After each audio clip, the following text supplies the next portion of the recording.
Combination. நினச்சி பாருங்க, அவர் இருக்கிற மாதிரியே இருந்துக்கிட்டு ஒரு டான் மாதிரியான ரோல்ஸ்லாம் ப்ளே பண்ணா இன்னைக்கு தேதி பண்ணலாம்.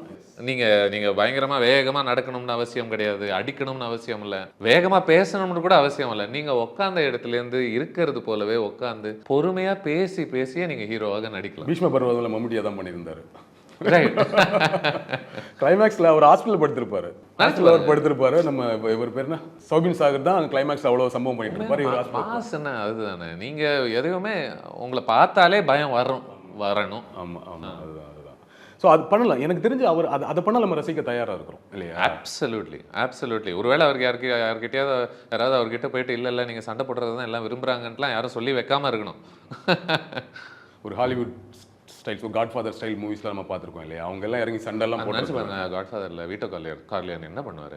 ஒன்றும் பெருசாக பண்ண மாட்டார். பட் தன்னந்தனியாக அவர் பார்த்தாலே மிரளுவோம்ல, தாராளமாக பண்ணலாம். அது ரொம்ப ஆப்டாக செட் ஆகும்.